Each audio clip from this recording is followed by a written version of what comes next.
Thank you সবাইকে এখানে আসার জন্য অ্যান্ড আমাদের খেলাটাকে ব্রডকাস্ট করার জন্য। বেসিক্যালি 2020 সালে 100 বছরের কাপের যাত্রাটা শুরু করি আমি।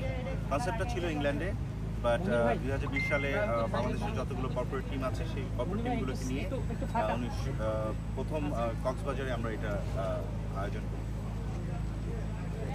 আচ্ছা, বলছিলেন যে আপনারা এই যে টুর্নামেন্টটা আয়োজন করেছেন, আপনাদের তো একটা উদ্দেশ্য থাকে কিন্তু এনকারেজ করা। এখানে আমরা জানি অনেক প্লেয়ারে যারা খেলে না, অনেকদিন যাবত যারা আগে ক্রিকেটের সাথে ছিল, এই যে ছেলেগুলোতে ক্রিকেট খেলার জন্য ব্যবস্থা করে দিচ্ছেন, এটা আপনাদের কাছে কেমন লাগছে? না, অবশ্যই কর্পোরেট ক্রিকেটটা আসলে এখন যত দিন যাচ্ছে তত জনপ্রিয় হচ্ছে। এর রিজনটা হচ্ছে যে কর্পোরেটের যে কোম্পানিগুলো আছে সেই কোম্পানিগুলো বেসিক্যালি এই প্লেয়ারগুলোকে রিক্রুট করছে, তাদের জবের একটা ব্যবস্থা করে দিয়েছে।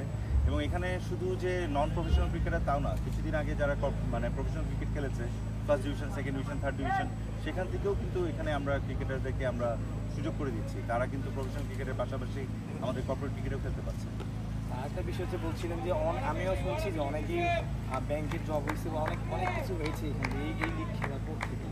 সেটা তো আপনাদের একটা সাফল্য। আসলে এটা আপনাদের কাছে কতটুকু অনুপ্রাণিত করে? মানে অবশ্যই আপনি দেখেন এখন আজকে ফাইনাল চলছে সিটি ব্যাংক ভার্সেস এসপিজেড এক।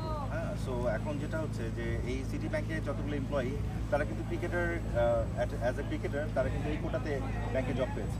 সো এরকম আমাদের প্রায় 8 থেকে 12টা ব্যাংক আছে যারা রেগুলার ক্রিকেট খেলে। সো 8 থেকে 12টা ব্যাংকের আপনার প্লেয়ারদেরকে হিসাব করেন, হিসাব করলে দেখবেন যে প্রায় 200 থেকে 250 মানে ক্রিকেটার যারা হচ্ছে ব্যাংকে জব করছে এই জাস্ট এই কর্পোরেট ক্রিকেটগুলো খেলা। কিন্তু আমি এখানে 100 কাপ উপলক্ষ না, সিপিএল এখানে উপলক্ষ না, এখানে টিকে আছে, এসিটি আছে, বিসিটি আছে। এই টুর্নামেন্টগুলো আয়োজন হয়, আমরা সবাই মিলে আয়োজন করি কর্পোরেট ক্রিকেটের জন্য, যে কারণে আসলে মানে আপনার ক্রিকেটারদের একটা সুযোগ হচ্ছে। বাংলাদেশ ক্রিকেট নিয়ে যদি বলি, আপনাদের তো মেন উদ্দেশ্য হচ্ছে বাংলাদেশ ক্রিকেটটা হচ্ছে যে এনকারেজ করা আর কি, অনেক ভালো জায়গায় যাবে। সেই দিক দিয়ে হচ্ছে যে আপনাদের মানে কি মেসেজ থাকবে বাংলাদেশ ক্রিকেটের?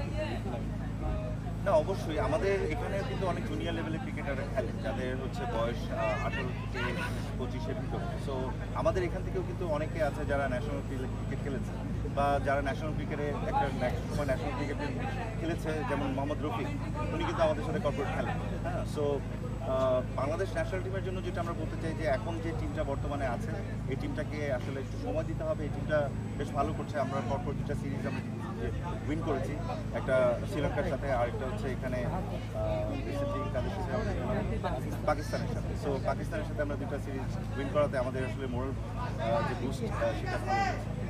একটা বিষয় হচ্ছে যে আপনারা এই যে টুর্নামেন্টটা আয়োজন করেছেন, এটার যে মেইন যে বিষয়টা আপনারা কীভাবে প্রথমে শুরু করেছেন, আর বিষয়টা হচ্ছে যে আপনাদের এই টুর্নামেন্ট এই মাঠের খেলা কিংবা হচ্ছে যে স্পন্সর এত কিছু আসলে আপনারা আর কীভাবে করছেন? না, এটা আসলে থ্যাংক ইউ জানাই হচ্ছে আমাদের যারা অর্গানাইজার আছি, আমরা যারা আমাদের মতো যারা উদ্যোক্তারা আছে যারা এই টুর্নামেন্টগুলো আয়োজন করে, তারা আসলে এই টুর্নামেন্টগুলোকে সুন্দরভাবে আয়োজন করছে। আমাদের এখন ঢাকায় অনেক কর্পোরেট লিগ খেলার জন্য বেশ কিছু মাঠ হয়েছে। পিকেএসপিকে ধন্যবাদ জানাচ্ছি তাদের এত সুন্দর একটা মাঠের আয়োজন করার জন্য। যদি এত সুন্দর মাঠ এবং গভর্নমেন্ট না থাকতো আমরা আসলে কর্পোরেটরা হয়তো বা এই ফ্যাসিলিটিসগুলো দিতে পারতাম না ক্রিকেটারদের। পাশাপাশি আমাদের যে স্পন্সর আছে, যেমন আমাদের আকিস টেলিকম থেকে শুরু করে পিভে ম্যান, আরেকে সিরামিক্স, এরা আমাদের সবসময় পাশে থাকে। ফিওনা আমাদের পাশে থাকে। সো ওনারা আমাদের স্পন্সর করে, এই কারণে আসলে আমাদের একটা ভালো মোরাল সাপোর্ট পাই আমরা সব দিক থেকে। এবারের এশিয়া কাপে বাংলাদেশ কি চ্যাম্পিয়ন হবে কিনা অনেকে বলছে যে এবার ভালো কিছু মনে হচ্ছে না, বাংলাদেশ ভালো ফর্মে আছে। বাংলাদেশ যেহেতু ভালো ফর্মে আছে সেহেতু আমরা আশা করতে পারি চ্যাম্পিয়ন হবে কিনা জানি না, বাট অ্যাটলিস্ট ফাইনাল পর্যন্ত যাওয়া উচিত। আমি আরেকটা প্রশ্ন, যেহেতু বাংলাদেশ মিরপুর উইকেটে অনেকটা